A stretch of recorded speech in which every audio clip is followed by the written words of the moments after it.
বিদ্যাজ্যোতি প্রকল্পে স্কুল নিয়ে অনেকে চিন্তিত। বেশ কয়েকজন অভিভাবক তা নিয়ে উদ্বেগ প্রকাশ করেছেন। বিদ্যাজ্যোতি স্কুল থেকে তাদের অভিভাবকরা তাদের সন্তানদের অন্য স্কুলে নিয়ে যাচ্ছেন, অর্থাৎ নন বিদ্যাজ্যোতি স্কুলে নিয়ে যাচ্ছেন। এই খবর বরাবরই আপনাদের কাছে রয়েছে, অনেকেই তা প্রকাশ করেন।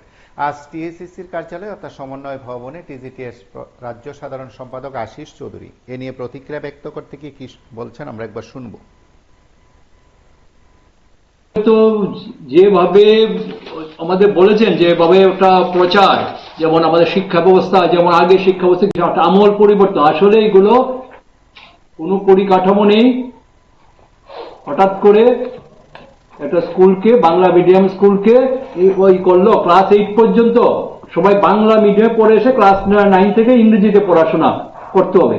কোথায় যাবে ছাত্র? 8 পর্যন্ত যা বাংলায় পড়েছে তাদের পক্ষে সম্ভব 9, 10, 11, 12 ইংরেজিতে পড়াশোনা করা? মাধ্যমিক পাস করেছে বাংলায়, এখন 11, 12 ইংরেজিতে পড়াশোনা করতে হবে। আপনারা খুঁজলে দেখতে পাবেন যে স্কুলগুলো নন বিদ্যাজ্যোতি স্কুলগুলোতে স্টুডেন্ট প্রচুর বেড়ে গেছে, বিদ্যাজ্যোতি স্কুলগুলোতে স্টুডেন্ট সংখ্যা প্রচন্ড পরিমাণে হ্রাস পেয়েছে।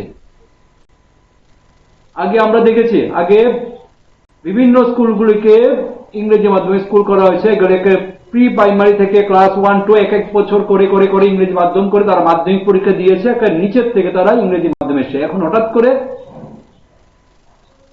কেন্দ্রীয় সিবিএসই জানিয়ে দিয়েছে 2026 সাল থেকে পরীক্ষাতে ইংরেজি মাধ্যমে পরীক্ষা দেবে। কাজে এইবার যারা ক্লাস 9-এ পড়ে এই স্টুডেন্টগুলো ইংরেজিতে পরীক্ষা দিতে হবে।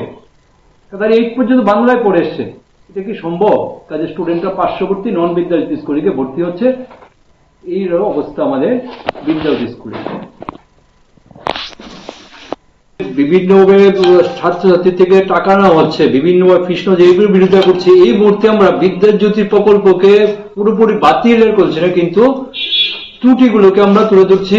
এবং দেখেছেন গত বছরের যে রেজাল্ট, হতাশাজনক রেজাল্ট বিদ্যাজ্যোতি স্কুলগুলোতে কি রেজাল্ট হয়েছে, সেইগুলো যাতে আগামী দিনে যাতে এই ধরনের হতাশাজনক রেজাল্ট না হয়, তার জন্য আমরা প্রতিনিয়ত দপ্তরের কাছে আমরা আমাদের বক্তব্য নিয়ে যাচ্ছি।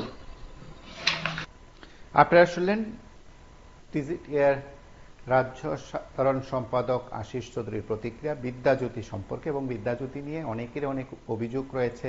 বিদ্যাজ্যোতি স্কুলগুলো পরিচালনা, ফি ইত্যাদি বিষয়ে বিভিন্ন ছাত্র সংগঠন ইতিমধ্যে সরব হয়েছে, আন্দোলন কর্মসূচি সংগঠিত করছে। আপনারা সঙ্গে থাকুন, দেখতে থাকুন PV24।